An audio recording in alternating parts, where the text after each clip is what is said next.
ክርስቲያናችንን ስለሚሰዱ ብዙ ሰዎች እሱን ነገር ላሳይህ። እኛ ፍጡር አናመልክም። ፍጡር ብናመልክ ለአንተ ብዬ አላመልክም ብዬ አልክድም። እኔ ፍጡር ግን አናመልክም። ለአብ ለወልድ መንፈስ ቅዱስ ትሰግዳላችሁ? አንዲት ስግደት እንሰግዳለን። አንድ አምላክ ብለን እንሰግዳለን። ኖ ሶስቱም ግን አምላክ ናቸው አይደል? ሶስት አምላክ የለም፣ አንድ አምላክ ነው ያለው።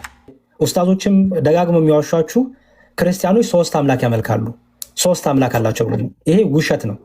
ለአንተ ለአንዱ ሙስሊም ለአንዱ ኡስታዝ ለሆነ ብዬ የምክደው አምላክ የለኝም። አሪፍ ነው። አትሊስት እንደዚህ መረዳትህ ጥሩ ነገር ነው ብዬ አስባለሁ። 80 ምናምን እንተውና 64 65 66ን ያው ተፍሲሩን ያልኩ። አይ አንተውማ ያነበብክ መጀመሪያ ቅድም የነገርከኝ 66 64ን አይደለም የነገርከኝ፣ ደጋግመህ 84ን አንብብ ነው ያልከኝ። ስለዚህ 84ን አንብብ ካልከኝ ያው ነው ችግር እና አንባው ችግር የለም። ጥሩ The terms of the covenant and their breach of it ይላል። የቃል ኪዳኑ እንትኖች መስፈርቶችና እነሱ ደግሞ ያንን ደግሞ ቃል ኪዳናቸው እንዳልጠበቁ ይላል። Allah criticized the Jews who lived in Al-Medina during the time of the messenger of Allah. አላህ በመዲና በሚኖሩ አይሁዶች ላይ መዲና አካባቢ ይኖሩ የነበሩ አይሁዶች አስተውል፣ መዲና አካባቢ ይኖሩ የነበሩ አይሁዶች ላይ ያመጣው ነቀፋ ወይም ትችቱ ማለት ነው። ኦኬ መዲና አካባቢ ይኖሩ የነበሩ አይሁዶች ሲጀመር የመዲና ሰዎችም አይደሉም። አይሁዶች እስራኤላዊ ናቸው በትውልድ እንኳን።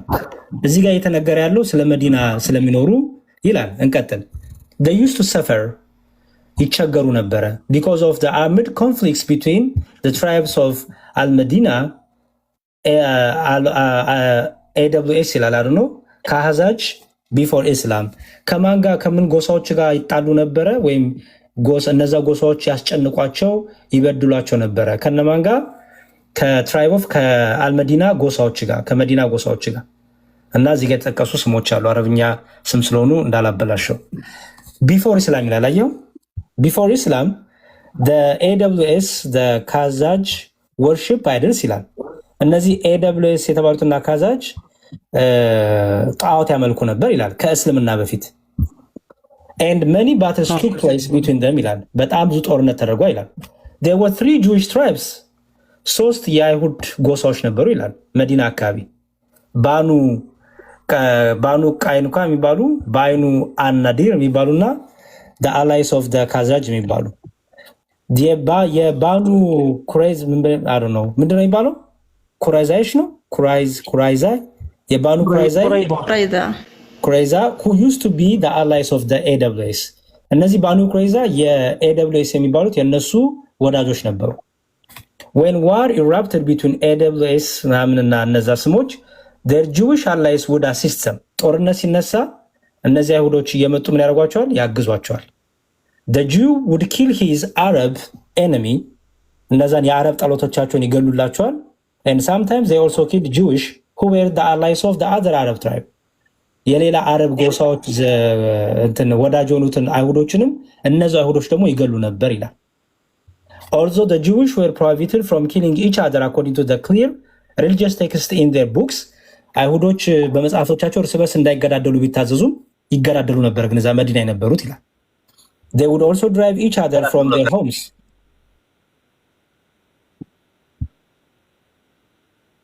ከቤቶቻቸው እየጎተቱ እያስወጧቸው ይገሉላቸው ነበረ። ከቤቶቻቸው ሊቀሟቸው ነበረ፣ ገንዘብ ይወስዱባቸው ነበር። when the war ended the victorious Jewish ጦርነቱ ሲያልቅ እነዚህ አድል ያደረጉት አይሁዶች would release the prisoners from the defeated party የያዟቸውን የተሸናፊዎችን እንትን ይለቃሉ። according to the ruling of the Torah this is why Allah said ይላል then do you believe in part of the scripture and reject the rest? አየህ እየተወራ ያለው ስለምንድን ነው? ስለ ጸሎት ቃል አይደለም እየተወራ ያለው ወንድሜ። እየተወራ ያለው በቶራ መጽሐፋችሁ እኮ እርስ በርስ እንዳትገዳደሉ፣ ኦኬ፣ እርስ በርስ እንዳትጨራረሱ፣ አይሁድን እንዳይገል፣ አይሁድን እንዳይዘርፍ ተቀምጦላችሁ ነበር። እናንተ ግን ይህን ቃል ኪዳን አልጠበቃችሁም እያላቸው ነው። ኦኬ አንተ አንዴ ቆይ ስማኝ ወንድሜ። አንተ ያልከኝ ቅድም እኔ የጠየቁ ጥያቄ ለአይሁዶች ቅዳሜን፣ ለክርስቲያኖች እሁድን፣ ለእናንተ ደግሞ አርብን የአምልኮ የጸሎት ጊዜ አላህ ለምን ሰጠ ስል አይ ብለህ ነገርከኝ ዝርዝርን። ያ ሱራ ግን የሚያወራው አንዴ ስማኝ ቆይ። ያ ሱራ የሚያወራው ስለ ጸሎት አይደለም። አላህ ቅዳሜ አርብን እሑድን ስለመስጠቱ አይደለም የሚያወራው። ያ ሱራ የሚያወራው በመዲና አካባቢ ስለነበረው ጦርነት ነው። በዛ ጦርነት ላይ ደግሞ አይሁዶች እርስ በርሳቸው ስለመገዳደላቸው ነው። በመጽሐፋቸው ይህን እንዳታረጉ ተብሎ እናንተ ግን ትገዳደላላችሁ ብሎ ለምን ይሄን አጠብቁም እያለ ነው አላህ። ለምንድን ነው ያልሆነ ተፍሲር በራስ ፈሰር ያመጣ ወንድም አለ? ዲያቆን በአጭሩ ላስረዳ እንዳላስረዝምብህ። በአጭሩ አታስረዳኝ፣ ተፍሲርን አስረዳኝ። ምክንያቱም አሁን ቅድም ዝም ብዬ ሳዳምጥህ ቃል ኪዳንን የያዘው መዲና ለነበሩ አይሁዶች አይደለም። በተውራት ላይ በፊት ለአባቶቻቸው የሰጠውን ቃል ኪዳን ነው አስታውሱ ይላቸው ነው። ተፍሲር አምጣ። ይሄው አነበብከው እኮ የሚለው መዲና አካባቢ የነበሩ አይሁዶች በነበረው እርስ በርስ መገዳደልና እርስ በርስ አንዱ አንዱን ማሰር፣ አንዱ አንዱን መቀማት አላህ አስቀድሞ በቶራ እንዳትገዳደሉ አንዳችሁን እንዳዘርፉ አንዴ ስማኝ፣ ይህንን ለምን አጠብቁም ያለበት ነው እንጂ እኔ ጥያቄ ስለ ጸሎት የጠየቁ የአምልኮ የጸሎት ጊዜ የጸሎቱም ለአባቶቻቸው የተሰጠ የነበር በአላህ ስለ ጸሎት አይደለም ይሄ የሚያወራው ይክፍል። ይህን ምሳሌ ብዬ መጀመሪያም ነግሬሃለሁ እኮ። ምሳሌ አላልከኝም። ምሳሌ ብላ ነገርከኝ። ሱራውን የፈሰርከው ኖ ምሳሌ ብዬ ነገርኩ አይደለም። ሱራውን የፈሰርክልኝ ሱራ 2:84ን ፈሰርክልኝ። ሱራው ተዋሉ ወይ ብዬ ያልኩ ምሳሌ አስታውሱ ቃል ኪዳን በያዛችሁ ጊዜ ሲል አምላክ አላህ በዛን ጊዜ የነበሩትን እንጂ በረሱል ጊዜ የነበሩትን አይደለም። የኔ ጥያቄ እሱ አይደለም።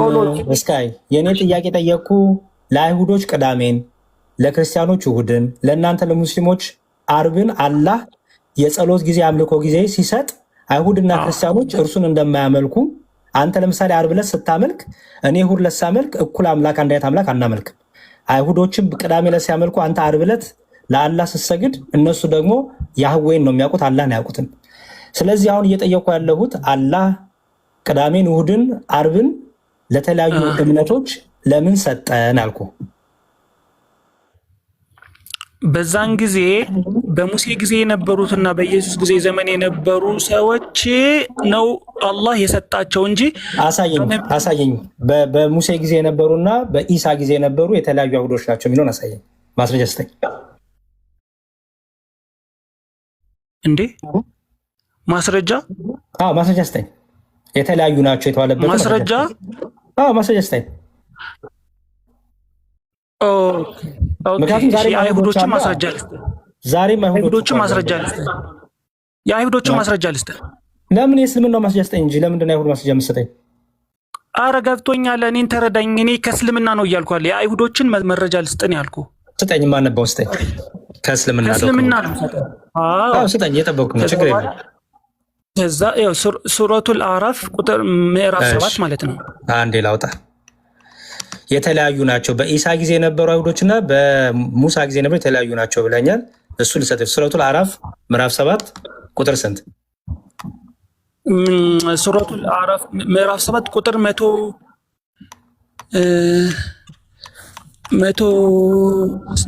160 ከ161 ጀምራ እስከ 167 አንብበው።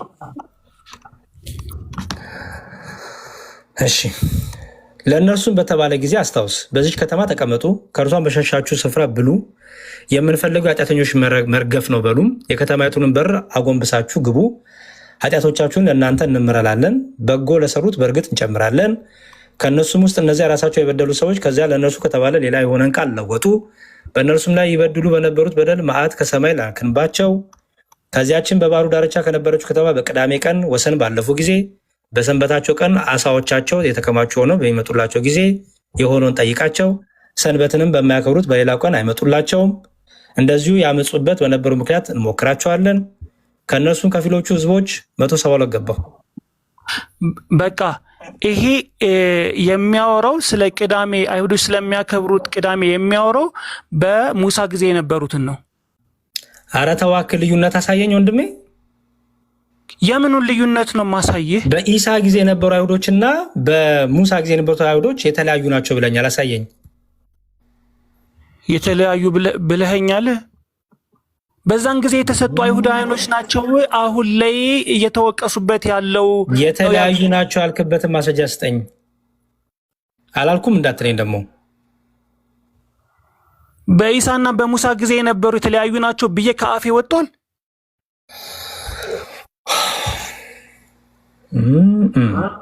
እሺ ቶ እኔ በቃ ልጠየቅ፣ ምክንያቱም እኔ ልትረዳኝ ፍላጎት የለም። ቶ ኧረ ተው፣ እንደዛ ነው ያሰብከው ማለት እኔ ብለሃል እኔ አንድ ነገር ልምከርህ ምን መሰለህ መክረህ ራስን አትሸውድ። እውነቴን ነው የምነግርህ። ለምሳሌ ከአንድም ሁለት ጊዜ ያልከውን ነገር አላልኩም ትላለህ ጫን ብዬ ሲይዝ፣ ይሄ ራስን መሸወድ ማታለል ነው። እኔ አላልኩም በኢሳና በሙሳ ጊዜ የነበሩ አይሁዶች የተለያዩ ናቸው የምልህ።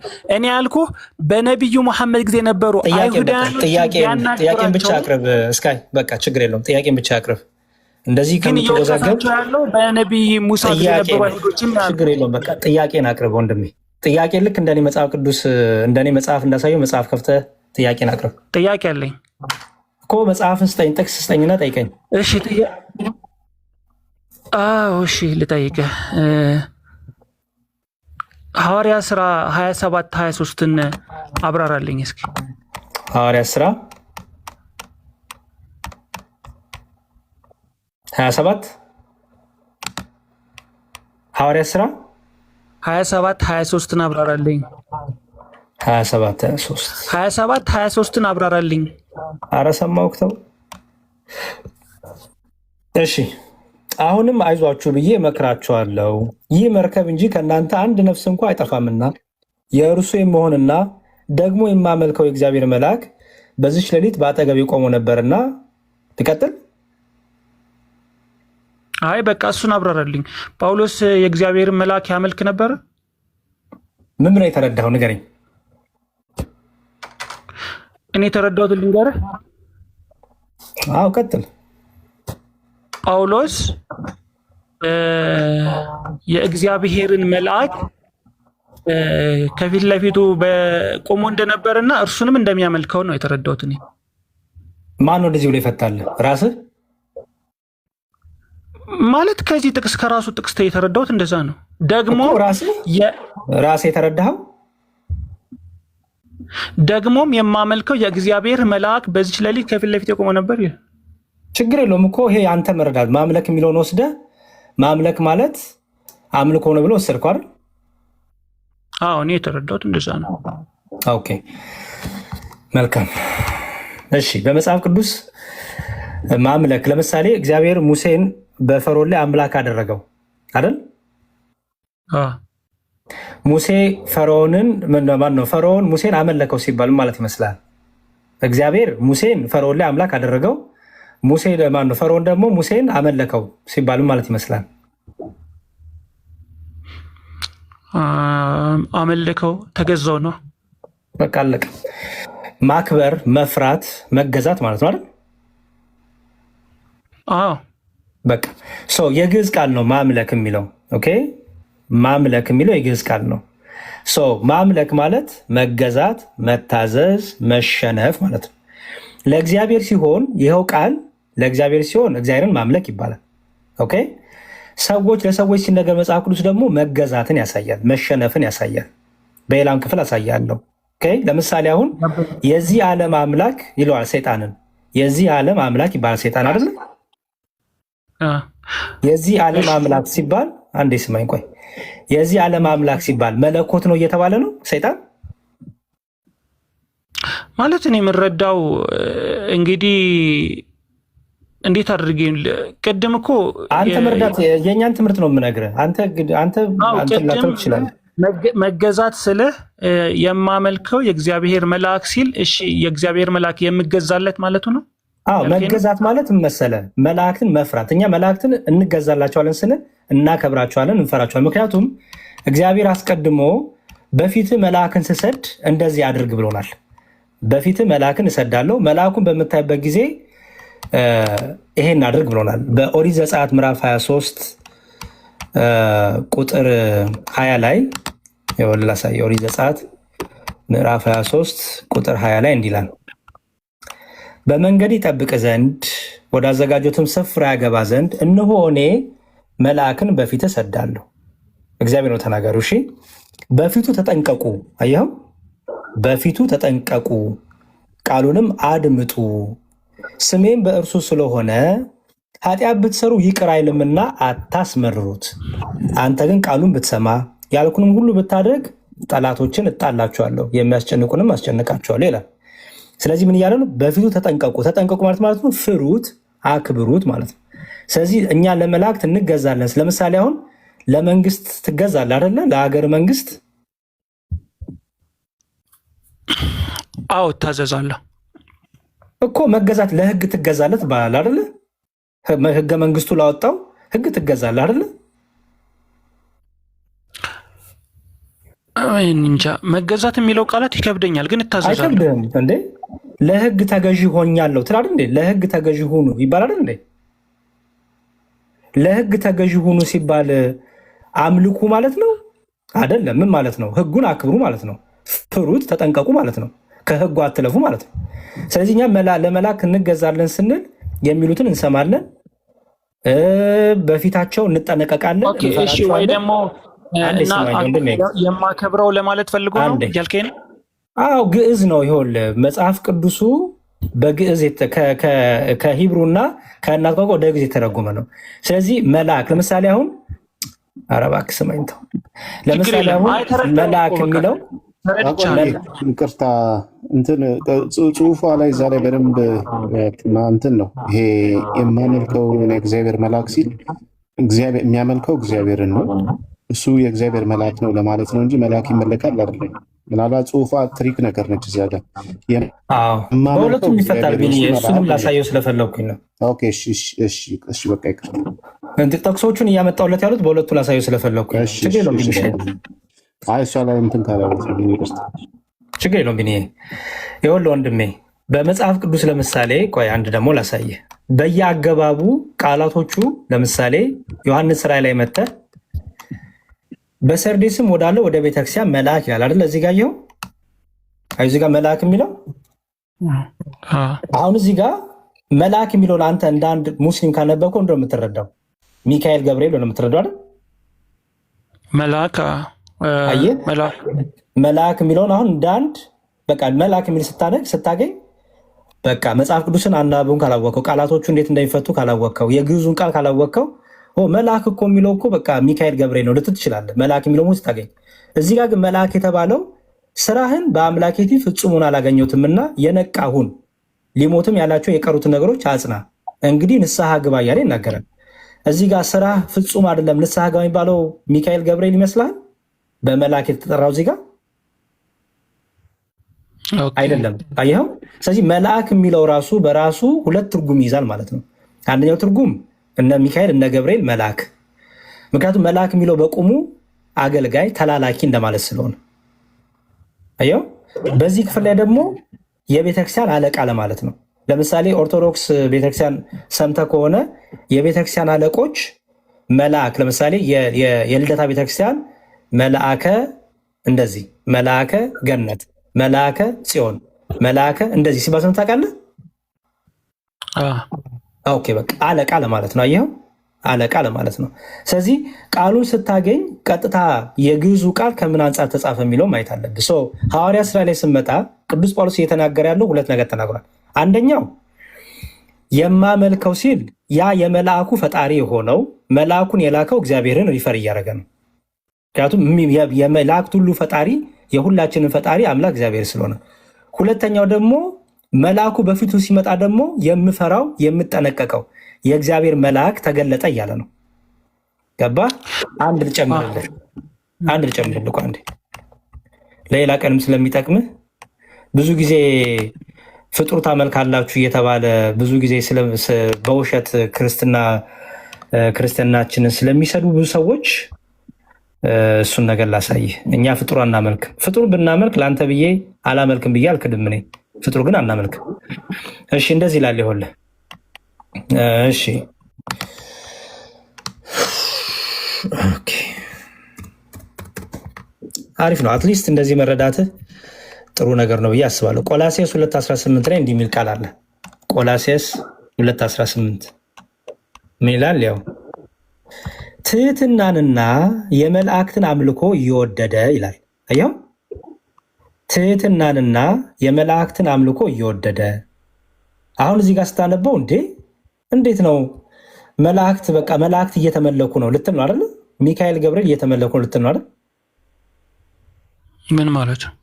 ምን ማለት እንደሆነ ያው እነዛ ሊመጡ ያሉት ነገሮች ጥላ ናቸውና አካሉ ግን ክርስቶስ ነውና ትህትናንና የመላእክትን አምልኮ እየወደደ ባላየውም ያለ ፍቃድ እየገባ በስጋዊ አእምሮ በከንቱ እየታበየ ማንም አይፍረድባችሁ። እንደዚህ ያለው ሰው ራሱ ወደሚሆን አይጠጋም። ከእርሱም አካሉ በጅምር በማሰሪያ ምግብን እየተቀበለ እየተጋጠመ እግዚአብሔርን በሚሰጠው ማደግ ያድጋል። ኦኬ ያው ትህትናንና የመላእክትን አምልኮ እየወደደ እዚህ ጋር አምልኮ የተባለው መገዛት ነው ብያለሁ። እዚህ ጋር አምልኮ ሲባል ለእግዚአብሔር አምላካችን ነህ መለኮት ነህ ፈጣሪ ነን ብለን የምናቀረውን አምልኮ እያለ አይደለም። እዚህ ጋር መላእክት የተባሉት አለቆች ማለት ነው፣ ነገስታቱ፣ መሪዎች ማለት ነው። ኦኬ አንዳንድ ሰዎች በዚህ ምን ያደርጉ ነበር መሰለ? በቆላሴስ በነበረችው ቤተክርስቲያን ለእግዚአብሔር ቃል ከመታዘዝ በላይ ለገዢዎቻቸው ለመሪዎቻቸው ወይም በአሁኑ አነጋገር ለጠቅላይ ሚኒስትሩ በለው ለቀበሌ አዛዥ በለው ለከተማ መሪው በለው ለከንቲባ በለው ለነሱ በማጎብደድ እሱን ደስ ለማሰኘት ምን ያደርጉ ነበረ? የእግዚአብሔርን ነገር ይረሱ ነበር። ስለዚህ ምን ተባለው? ትህትናንና አየው የመላእክትን አምልኮ እየወደደ ትሁት ይመስላል፣ ያጎበድዳል። ወይኔ በቃ ልክ ባለስልጣኑ ሲመጣ በጣም በቃ ይርበደበዳል፣ ትሁት ይመስላል። ግንስ ያለ ፍቃድ እየገባ ደግሞ በስጋ አእምሮ እናንተ ላይ የሚፈርድባችሁ ነው ይላል። አየው። ስለዚህ በዚህ ክፍል ላይ አሁን የመላእክት አምልኮ ሲል ሚካኤል ገብርኤል ተመለኩ ማለት ሳይሆን የአለቆችን የገዢዎችን ለነሱ ከተገቢው ከሚያስፈልገው በላይ ማሸርገድ ማጎብደድ እግዚአብሔርን እንደመፍራት ይልቅ ነገስታቱን መኳንንቱን ለነሱ ከእግዚአብሔር ይልቅ ማጎብደድ ይሄ አምልኮ ተብሎ ይቀመጣል። ስለዚህ በሐዋርያት ስራ ላይ ያለው በሁለት መልኩ የሚፈታ ነው ማለት ነው። ስለዚህ ከእግዚአብሔር ውጭ ለአክብሮት መስገድ ይቻላል ነው እያልከኝ? አዎ አክብሮትማ እንዴ እኔ እናቴን ሳገኛት እኮ እግሯ ስር ወድቄ እኮ እግሯን እሰማለሁ። ለምንድን ነው እግዚአብሔርና ለማንም አትስገዱ ያለው? የቱ ጋር? ዘጸአት 25 ላይ መሰለኝ። እሺ ለምን መሰለ እሱ ጋር የተነገረው የእስራኤልያን በግብፅ ባርነት ሳሉ በጣዖት አምልኮ የነበሩ ናቸው አይደለ? ታውቃለህ? በጣዖት አምልኮ የነበሩ ናቸው። ለጣዖት ሲሰግዱ የነበሩ ናቸው። የጣዖት ፍቅር የነበረባቸው ናቸው። ስለዚህ እግዚአብሔር ከግብፅ ሀገር ካወጣቸው በኋላ ለማንም እንዳይሰግዱ ምን አይነት ከእግዚአብሔር ውጭ አምላክ ብለው ጣዖታትን አቁመው እንዳይሰግዱ ሌላ አምላክ ገዢያችን፣ ፈጣሪያችን፣ መለኮት አንተ ነህ እያሉ ሌላ አምላክ እንዳይሰግዱ እግዚአብሔር ምን አለ? እንዳሰግዱ ብሎ አዛቸው። የተነገረው ከጣዖታት አምልኮ አንጻር የተነገረ ነው እንጂ የአክብሮን አይደለም። ምክንያቱም ለአክብሮ ስግደት አንድ ልስጥ። ለምሳሌ መልአክ ሲገለጡ የተሰገደበት ላሳየ። በዚህ በመጽሐፈ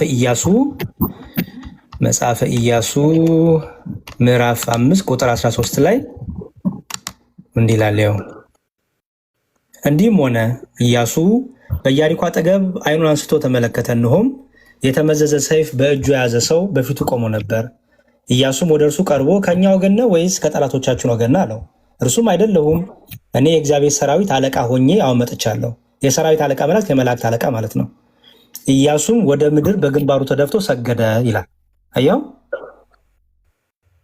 ስለዚህ መስገድ የሚለው ኢያሱ የእግዚአብሔር ሰው ነው፣ በእግዚአብሔር መንፈስ የሚመራ ነው። ኢያሱ ለመልአኩ መልአክ ነኝ ሲለው ነው የሰገደው። አስተውል። መልአክ ነኝ ሲለው ነው። እስካሁን አልሰገደለትም ነበረ። ልክ ማንነቱን ሲነግረው ግን ወድቆ ሰገደ። የእግዚአብሔር መልአክ ነኝ ሲለው ለእግዚአብሔር መልአክ የሰገደው ስግደት ምንድነው? አክብሮት ነው። ምክንያቱም የእግዚአብሔር ኃይል ይገለጥባቸዋል። መላእክት ቢገለጡ ፊታቸው መቆም አትችልም። ለዚህ ነው ሰዎች ሊችሉ አይተው ሊረዷቸው በሚችለው መልክ በሰው መልክ ይገለጣሉ፣ በተለይ መልክ ይገለጣሉ። መላእክት ግን የእግዚአብሔር ክብር መገለጫ ስለሆኑ ሲገለጡ ከክብራቸው የተነሳ አክብሮ ስግደት እናቀርባለን። ሰው እኛ በእኛ ዘንድ ይሄ ትህትናን የእግዚአብሔር የሆኑትን እናከብራለን። በምን? በስግደት የአክብሮ ስግደት እናቀርባለን ማለት ነው። ለእግዚአብሔር ግን አምልኳችን መልስልኝ። እሺ ዮሐንስ ራእይ ላይ ለምን ተከለከለ? እሱን መልሼ አቆማለሁ። እሺ ችግር የለውም። እሱን ልፍታለህ። ዮሐንስ ራእይ ላይ ለምንድን ነው ዮሐንስ የሰገደው? ዮሐንስ ስንቴ የሰገደ ይመስላል? ዮሐንስ ራእይ ላይ ለመልአኩ ስንቴ ነው የሰገደው? እኔ አንዱና ማውቀው ግን ከልክሎታል። ለአምላክህ እግዚአብሔር ብቻ ስገድ ነው ያለ። ችግር የለውም።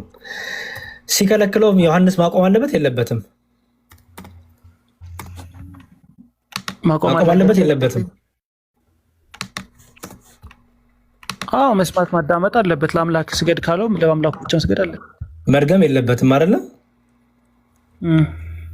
እሺ 19:10 ላይ እንዲህ ይላል፣ ልሰግድለትም በእግሩ ፊት ተደፋው፣ እርሱም እንዳታደርገው ተጠንቀቅ፣ ከአንተም ጋር ኢየሱስን ምስክር ካላቸው ከወንድሞች ጋር አብሬ ባሪያ ነኝ፣ ለእግዚአብሔር ስገድ፣ የኢየሱስን ምስክር የትንቢት መንፈስ ነውና አለኝ ይላል። አየው አየው። አዎ እርስ በርስ አይጋጭም መጽሐፉ? አይጋጭም። ቆይ ላሳይ ነው እስካይ መልስ እስካሁን ድረስ አንድም የተጋጨ ነገር አልነገርኩም፣ እያብራራሁልህ ነው። መልስ እየተመለሰልህ ሲመጣ እንዳያጋጭም እንዳትለኝ፣ ምክንያቱም በደንብ ጠንቅቄ እያሳየው ስለሆነ ላሳይክ ነው። ችግር የለውም። ይኸውልህ ተጠንቀቅ። ለምሳሌ ሚካኤል ገብርኤል ስገድልኝ ብሎ አይደለም የምሰግደው። አስተውል። ቅድም ለምሳሌ ምን አሳየው? መልአኩ ሲገለጥለት ኢያሱ ሰገድ አይደለም አይደል? እየሰማሁ መልአኩ ስገድልኝ ብሎ ነው የሰገደው ኢያሱ? ነው ዝም ብሎ እንጂ ሰገደው ሲያየው ሳይሆን ማንነቱን ሲነግረው መልአክ ነው ሲለው ሰገደለት አይደል? እዚህ ጋር መላእክት ስገዱልኝ አይሉም። ስገዱልኝ የሚል ተገዙልኝ፣ ስገዱልኝ፣ ተንበርክኩልኝ የሚል ሰይጣን ነው፣ ዲያብሎስ ነው። ምክንያቱም ትዕቢተኛ ነው፣ ይወደዋል። ኦኬ፣ ሰዎች እንዲንበረከኩለት እንዲገዙለት ስገዱልኝ እያለ እሱ ነው የሚያዘው። ኦኬ፣ እዚህ ጋር ግን መልአኩ ትሁት ነው፣ ምክንያቱም በመልአክ ዘንድ ትዕቢተኝነት የለም። ኦኬ፣ በመልአክ ዘንድ ስሰግድለት ስገድ በደንብ ይገባኛል አይለኝም። አየኸው? እንደዛ ካለማ ትዕቢተኛ ነው። ስለዚህ ምን ይላል? መልአኩ ትሁት ነውና ምን ይላል? እንዳታደርገው ተጠንቀቅ ይላል። አንድም ደግሞ በተረጓሚያችን ዮሐንስ ክብሩ ከመላእክት እኩል ደርሷልና ንጽህናው፣ ቅድስናው፣ ክብሩ የዮሐንስን ክብር መልአኩ ሲገለጥ እንዳታደርገው ተነሳለው ማለት ነው። ኦኬ፣ አሁን አስተውል። እዚህ ጋር ተጠንቀቅ እንዳታደርገው ከተባለ ዮሐንስ የመልአኩን ቃል ሰምቶ መስገድ የለበትም ማለት ከዚህ በኋላ አይደል? ኦኬ፣ ደገመው። ልክ ዮሐንስ ራእይ አሁን ያነበብኩት 19 ነው። 22 ላይ ስመጣ ደግሞ ድጋሚም ይኸው 22 ላይ ስመጣ ራሱን ድጋሚ ሲገለጥለት ይኸው እኔም ያየሁት የሰማሁት እኔ ዮሐንስ ነኝ፣ በሰማሁትም ባየሁትም ጊዜ ይህን ባሳየኝ በመልአኩ እግር ፊት እሰግድ ዘንድ ተደፋሁ ይላል። ሁለተኛ ጊዜ ዮሐንስ ሁለተኛ ጊዜ የሰገደው መልአኩን አልሰማ ብሎ ነው ወንድሜ?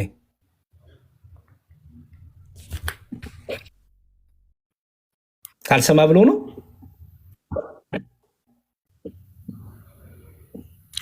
ሁለተኛ ጊዜ መጀመሪያ የከለከለው መልአክ ነው ኦን የሰገደለት ነው ሌላ ድጋሚ። ምክንያቱም ራዩን እየገለጠለት ያለው ያው መልአክ ነው። ያው ድጋሚ ራዩን ሊገልጥለት ሲመጣ ሰገደለት። አሁን ድጋሚ ከልክሎታል መልአኩ። አስተውል። በአንተ እምነት ላይ አልከራከርህም፣ ግን ተከራከረኝ አላልኩም እኔ። ጭንቅላትን ተጠቅመህ ዮሐንስ ሁለተኛ ጊዜ ለምሰገደ ብለህ ብትጠይቅ ምንድን ነው መልስ? ንገረኝ። አንተ አሁን ለምሳሌ ኦኬ አማኝ አይደለም አንደርስታንድ፣ ግን ራሱ መልአክ ከሆነ መጀመሪያ ከልክሎት ሁለተኛ ለምን ዝም አለው ብዬ ልጠይቅህ ነው። ኖ እሱን እንጂ ነው ልስልሃለሁ። ሁለተኛም እኮ መልሶለታል እኮ መልአኩ። እንዳትሰግድ ብሎታል እኮ፣ አትስገድልኝ ብሎታል እኮ። ምክንያቱም መልአክ ስገዱልኝ አይሉም እኮ አልኩ ወንድሜ። ስገለጥ አሁን ገብርኤል ተገልጦ ብሰግድለት ጎበዝ በል፣ በደንብ በርከክ በል፣ በደንብ ንጥፍ በል፣ በስገድልኝ ይገባኛል አይልም። እንደዛ ካለማ ከክብሩ ይጓረዳል። ሰይጣንም ይሄን ፈልጎ ስለተዋረደ ማለት ነው። መልአክ ትሁታን ናቸው። አይ ብለው በትህትና ምን ያደርገዋል? አይ ተነስ ይዋል። መላእክቶቹ ሲሰገድላቸው ይገባኛል አይሉም። ስገዱልኝ ይገባኛል እያለ የሚያሰግድ የሚያስፈነድድ ማነው መሰለ? ሰይጣን፣ ዲያብሎስ። መላእክት ግን ትሁታን ናቸው። ስለዚህ መልአኩ ትህትናውን ገለጸ፣ ሁለቴ ሰገደለት። ዮሐንስ ለመልአኩ የሚገባውን ክብር አሳየ። አንዴ ሲገለጥለት፣ ሁለተኛ ሲገለጥለት፣ ሁለተኛ ጊዜ ሰገደ። ለምን? እንዲ አንዴ ደንግጦ ነው ፈርቶ ነው ብትል ኦኬ። ሁለተኛው ጊዜ ግን እያወቀ ነው የሰገደው። የሰገደለት ምንድነው? የመልአኩን ክብር ለመግለጥ። አለቀ። ቀላል፣ በጣም ሲምፕል። መልአክ ሲገለጥለት የእግዚአብሔር መልአክ ነውና ለእግዚአብሔር ክብር ለመልአክ ክብሩን ሰጠ። መልአኩ ደግሞ በተራው ዮሐንስን አከበረ። ምን ብሎ? አይገባኝም ብሎ ደግሞ አከበረ። ኦኬ። እኛ መላእክትን ይገባቸዋል ስንል አምላክ ናችሁ እያልን አይደለም። የእግዚአብሔር ባለሟሎች ናችሁ። ከእግዚአብሔር ተልካችሁ የሚመጡ ናችሁ። እግዚአብሔር በእናንተ ላይ ክብሩን ኃይሉን የሚገልጥባችሁ ናችሁ። ብርሃናዊ እሳታዊ ናችሁ ብለን ነው የምንሰግደው። እግዚአብሔር ያከበራችሁ እናከብራለን ብለን። ምክንያቱም ሲገለጡ በዙሪያችን የእግዚአብሔር ክብር ይኖራል፣ ይበራል። ላሳየህ፣ አንድ መልአክ ሲገለጥ እንኳን ፊቱ ቆመህ ልትከራከረው ቀርቶ ምድር ሁሉ ነው የምትበራው በክብሩ። እንዲህ ይላል የዮሐንስ ራእይ ምዕራፍ 18 ቁጥር 1 እንዲህ ይላል፣ ከዚህ በኋላ ታላቅ ስልጣን ያለው መልአክ ከሰማይ ሲወርድ አየሁ። ከክብሩም የተነሳ ምድር በራች ይላል። አየው፣ ከክብሩም የተነሳ ምድር በራ። አሁን ክብሩ የተባለው የመልአኩ ክብር ምንድን ነው? አሁን የእግዚአብሔር ክብሩ መለኮትነቱ ነው። የመልአኩ ክብር ግን መለኮትነት አይደለም፣ እግዚአብሔር ያከበረው ክብሩ ማለት ነው። ስለዚህ ይህን እግዚአብሔር ያከበረውን ክብር እኛም እናከብራለን። ሲገለጡ እግዚአብሔር ያከበራችሁ ክብረ እግዚአብሔር የሚገለጥባችሁ እናንተ የከበራችሁ ቅዱሳን መላእክት ብለን ክብር እንሰጣለን። ክብር ስንሰጥ ይገባኛል አይሉም እነሱ። ይገባኛል ካሉ ትዕቢተኝነት ነው፣ ዲያብሎስነት። ስገዱልኝ የሚለው እንደዛ ስለሆነ ማለት ነው። ስለዚህ በዛ ተረዳው። እሺ በቃ ይመስለኛል ረዥም ሰዓት እንትን ሆነዋል፣ ደክመዋል ይመስለኛል። ግን ለአብ ለወልድ ለመንፈስ ቅዱስ ትሰግዳላችሁ? አንዲት ስግደት እንሰግዳለን። አንድ አምላክ ብለን እንሰግዳለን። ኖ ሶስቱም ግን አምላክ ናቸው አይደል? ሶስት አምላክ የለም፣ አንድ አምላክ ነው ያለው። እንዴ አብ አምላክ ነው፣ ወልድ አምላክ ነው፣ መንፈስ ቅዱስ አምላክ ነው ብላችሁ አንድ የምታምኑት? አንድ አምላክ ብለን ነው የምናምነው። ያ አብ አምላክ ነው ስንል ከወልድ የተለየ አይደለም። ወልድም አምላክ ነው ስንል በባህሪያቸው አንዲት ባህሪ እንዳለች በስላሴ በሶስት አካል እናምናለን። በሶስት አካል ስለምናምን በሶስት አካል ስናምን ሶስት አካል ስላለ አብ ወልድ ስላልሆነ ወልድ አብ ስላልሆነ ሶስት አምላክ ብለን ግን አናምንም። ይልቁንም አንድ አምላክ፣ አንድ ጌታ፣ አንድ መለኮት፣ አንድ ሶስት አምላክ ባሉ እንኳን ስማኝ አንዴ እስካይ ስማኝ። ሶስት አምላክ ቢኖረኝ ሶስት አምላክ ነው የማመልከው ብዬ መናገር ለአንተ ያሳፍረኛል? ንገረኝ እስቲ። በዋሽ እኮ አምላኬን ነው የምክደው አይደል? እኔ አንድ ነገር እንድታውቅ የምፈልገው ሙስሊም ስለሆንክ አንዴ ስማኝ። ቁርአኑም የዋሸው አንዴ ስማኝ። ቁርአኑም የዋሸው ክርስቲያኖች ላይ ኡስታዞችም ደጋግመው የሚዋሿችሁ ክርስቲያኖች ሶስት አምላክ ያመልካሉ፣ ሶስት አምላክ አላቸው ብሎ ይሄ ውሸት ነው። ለአንተ ለአንዱ ሙስሊም ለአንዱ ኡስታዝ ለሆነ ብዬ የምክደው አምላክ የለኝም። እኔ ሶስት አምላክ የማመልክ ሆነ አምላክ ሶስት አለኝ ብዬ እኮ እናገራለሁ። አያሳፍረኝም። አንድን የኦርቶዶክስ አባት ጠይቄው እኮ አብም ወልድም መንፈስ ቅዱስም አምላክ ናቸው ብሎኛል። አንዴ ስማኝ። አብም ወልድም መንፈስ ቅዱስም አምላክ ናቸው ሲልህ ያስተማረ ሰው ምን ማለቱ መሰለ? አብ ብቻውን ከወልድ ተነጥሎ አምላክ አይባልም እያለክ ነው። ወልድ ብቻውን ቁርአን እኮ በትክክል ነገረኝ ማለት ነው። ቁርአኑማ ዋሽቶሃል። ምክንያቱም ሶስት አምላክ ነው የነገረ። ሶስት አምላክ አናመልክ፣ ሶስት መለኮት የለም። ቁርአኑማ ዋሽቶሃል። በደንብ አድርጎ ነው ያሸ። ወልድ መስቀል ላይ ሲሰቀል እኮ አብ አልተሰቀለም። ሲጀመር ስለ መሰቀል ሲወራ ስለ መሞት ስናወራ ስለ አብ ስለ መንፈስ ቅዱስ አይጠየቅም።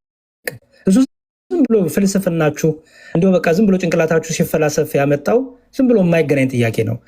ስለ ቃል ስጋ ሆነ ብለን ስለምናምን አብ ወልድ አይደለም ወልድ አብ አይደለም ብለን እናምናለን። በስጋ የተገለጠ ደግሞ ቃል ነው አካላዊ ቃል ነው ብለን እናምናለን። ስለዚህ ያ በስጋ የተገለጠው ወልድ ኢየሱስ ክርስቶስ ነው ሕማም የተቀበለው ብለን እናምናለን። አለቀ። አንተ ብትፈላሰፍ በዛ ብትወጣ አንዴ ስማኝ ቆንድሜ፣ አንተ እንደፈለክ ብትል የሆነ ነገር ብትል ብትፈላሰፍ ምን ብትል ይህን ትምህርት አትቀይረውም። ትምህርታችን ነው የምንነግራችሁ። ትምህርታችን ምን መሰለህ? ኢየሱስ ክርስቶስ በስጋ የተገለጠ አምላክ ነው። በደንብ ስማኝ። ያ አምላካችን ኢየሱስ ክርስቶስ ከአባቱ ጋር ትክክል የሆነ ከመንፈስ ቅዱስ ጋር ትክክል የሆነ አንዲት ስልጣን አንዲት መለኮት አንድ አምላክ ነው። አለቀ። አብ ግን ወልድ አይደለም፣ ወልድ ግን አብ አይደለም፣ መንፈስ ቅዱስም እንደዛው። ስለዚህ ሶስት አካል አለ። ሶስት አምላክ ሳይሆን ያለው ሶስት አካል አለ። ይህ ከሶስቱ አካል ደግሞ አንዱ አካል በተለየ አካሉ ዲያቆን ለምን አብ ከኔ ይበልጣል አለ ወልድ ለምን? እሺ እስካይ አንድ ነገር እየጨረስክ ሄደ ወንድሜ። አንዱ ሲመለስልህ ሌላ ቀዳዳ አትፍጠር። ኦኬ አሁን የመጨረሻ ነው። በቃ እንመልስ። አንዴ ስማኝ አንዴ። ክርስቶስ ምን ተጠይቆ ነው? እኔ እኮ ውስጤ ላይ ያስኳቸው ጥያቄዎችን እያነሳሁት ዝም ብሎ ጥያቄዎችን በላይ በላዩ ሳይሆን አንዱ እያለቀ ማለት መጨረስ ነው ያለብን። ኦኬ እሺ አሁን ስላነሳ ወደዛ ልሄድ። ኢየሱስ ክርስቶስ ከኔ ይበልጣል ያለው ምን ተጠይቆ ነው? ከአንተና ከማን ይበልጣል ተብሎ ነው? መልስልኝ ፕሊስ። ስላቋረጥከኝ ይህን ጥያቄ ስለጠየቀኝ መልስልኝ። ኢየሱስ ክርስቶስ ከኔ አይበልጣል ያለው ምን ተጠይቆ ነው? ቀጥል፣ እየሰማሁ እኮ ነው።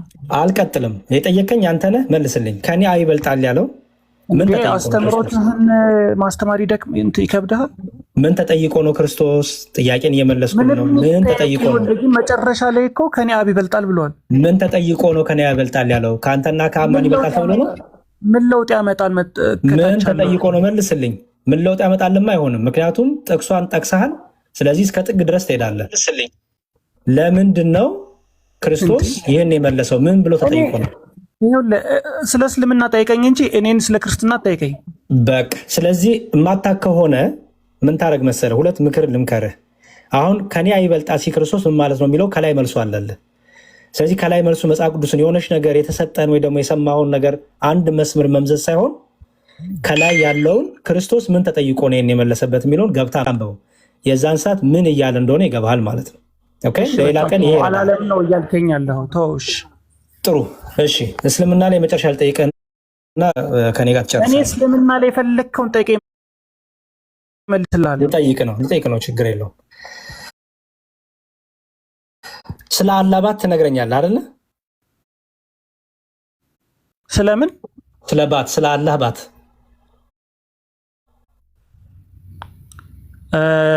አላህ ስብሐነሁ ወተዓላ ሐዲስ ላይ የተጠቀሰውን ሳቅ ብሎ ወይም ቁርአን ላይ የመጣውን ነው የምትለኝ?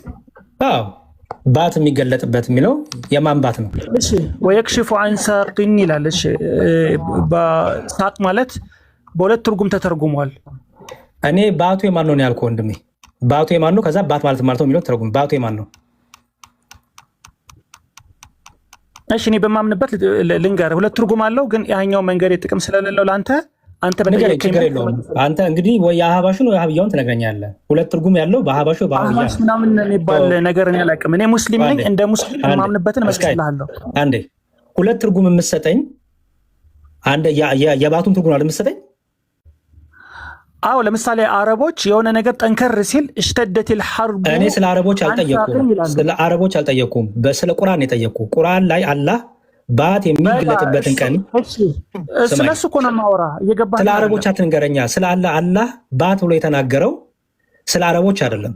አላህ ባት የሚገለጥበት ቀን ያለው ያባት ማለት ልመልስልህ የምትተምናበትን ሲሆን ትምህርት ነገረኝ። አላህ ሱብሓነሁ ወተዓላ ወየክሽፉ አን ሳቅን ሲል የውም አልቂያማ ባቱን በገለጠ ወይም ባሳየ ባዩ ጊዜ ይላል። ባቱ የማን ነው? ይህ ማለት ግን አላህ ስብሐነሁ ወተዓላ የገለጻቸው ለራሱ የሰጠው ዛቱ ወንድሜ፣ ባቱ የማን ነው ያልኩህ? የአላህ ግን ማንንም አይመስልም። እኔ ማን ይመስላል አልኩህ? ባቱ የማን ነው ያልኩህ? ስለ አላህ ስለ ራሱ እኮ ነው እየነገረን ያለው። ስለዚህ ባቱ ያላ ነው። አዎ እኔ እንደዛ ብዬ ነው የማምነው። ጥሩ። ባት ምንድን ነው? የአላህ ባት ስትለኝ ማለት ባቱ የምትለው ለአላህ ምኑን ነው? ከዛ በኋላ አልተነገረንም። በቃ አልተነገረንም። አዎ አላህ ባት ብሎ ስለ ራሱ ተናግሯል። ግን ደግሞ ለይሰ ከሚስሊሂ ሸይእ ብሏል። በቃ እርሱን የሚመስል ምንም የለም ስላለ እኔ ላብራራልህ አልችልም። ባት እንዲህ ነው አዲሱ ያብራራልህ፣ ምንም ችግር የለውም። ቡኻሪ አደ ያብራራልህ። ከዛ ቡኻሪ አዲስ የሚያብራራው ነገር የለም። እኔ ካልኩ አለ እንጂ እንዴ አንተን እኮ አልሰማም። የምሰማ አባቶችን ነው። እኔ ቅድም ለምሳሌ ትርጓሜ አባቶችን ትርጉም እንዳመጣው አባቶች እስልምናው ምን ብለው ተረጎሙት፣ እነ ቡኻሪ ምን ብለው ዘገቡት። ላሳይ። አይ ነው አንተ ባቱ ምንድነው ስለ አላቆም አልከኝ። ስለዚህ ባቱ ምን እንደሆነ ላሳይ ብዬ ነው። እስኪ አምጣ። እኔ ካልኩት ውጭ ካለ አምጣ። ምንም ችግር የለውም። እሺ ላሳይክ ነው። በሲኦል አላህ ምኑን ነው የሚያቆመው? ሲኦል መሙላቷን በምንድን ነው የሚያውቀው? አሁንም ጥያቄ ልክ አይደለም። አላህ ሱብሓነሁ ወተዓላ ቀደሙን እኔ ልክ ነው አትበለኝ። በምንድን ነው ስልህ አይ በዚህ ይኸው እየነገርኩህ። እኔ እኮ ረዥም ሰዓት አስጨርሳለሁ። እኔ ግን ሳወራ አፋፌን ትለኛለህ። እሺ ሰጠኝ አውራ። በቃ ጥሩ። እኔ ማስረጃ የሰጠው ነው ማስረጃ የሰጠ አውራ። ከኪስ እንዳታወራኝ። በቃ ማስረጃ እየሰጠ ተፍሲር እያመጣ አስጠኝ። እሺ ልሰጥህ ነው። ሱረቱል ቃፍ ሱረቱል ቃፍ ስንት ነው? ሱራ ስንት ማለት ነው? ሱረቱል ቃፍ ምን ይላል መሰለህ? ስንት? ቆይ አንዴ ወንድሜ እንዳነበው ሱረቱል ቃፍ ማለት አንዴ ቆይ ወንድሜ እንዴ ልከተልህ እንጂ ከምን እያነበብኩ እንደሆነ ልከተልህ። ሱረቱል ቃፍ ማለት ሱራ ስንት ማለት ነው? ጀሃነም ትጠየቅና አንዴ ቆይ ወንድሜ ሱረቱል ቃፍ ያው ምዕራፍ 50 ቁጥር 6 ተጨማሪ ሀልሚ መዚድ አለ ብሎ ስጠይቅ ተጨማሪ አለ ብላ ጀሃነም ወንድሜ ኧረ እባክህ ተው ላንብብ፣ አብረን እየጠየቅኩ ነው በትትና። የቱን ቁርአን ላንብብ? የቱን አንቀጽ ላንብብ? መጀመሪያ ልጨርስ እሺ። እንዴ የምታነበው ነገር ትክክል አይሁን በምን አውቃለሁ እንዴ? ሱረቱል ቃፍ እኮ አልኩህ እኮ። ገባሁ። አንቀጽ ስንት ላንብብ? አንቀጹን ግዴታ ማምጣት አለብኝ? አዎ የምታነበው መጽሐፍ ላይ ስለሆነ የምታነበው ትክክለኛ አይሁን በምንድን ነው የማውቀው?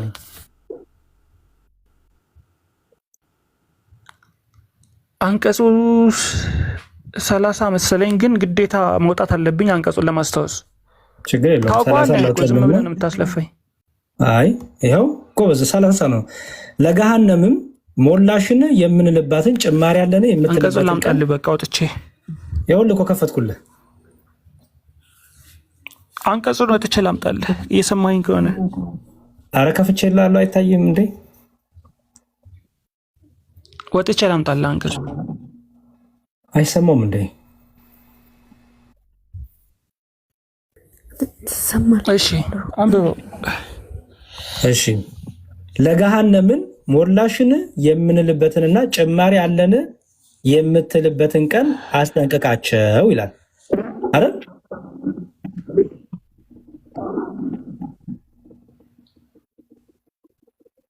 ኖ አይደለም፣ ኔትወርክ እኮ ነው።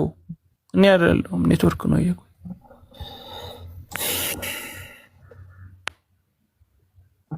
አይሰማም እንዴ?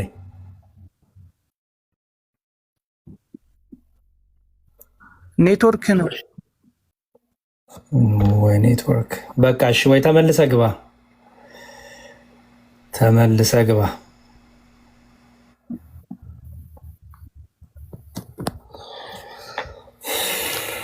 የዚህን ሐዲስ የዚህን ቁርአን ነው ናኪም በጣም በእውነት ሳላቀው ረጅም ሰዓት ወሰድኩ። ብሩኬ ተጸጽቻለሁ እና ከዚህ በኋላ አላወራ። ይቀጥል።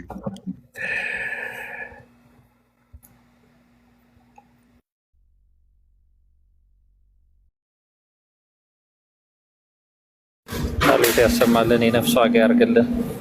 ጥሩ ትምህርት ነው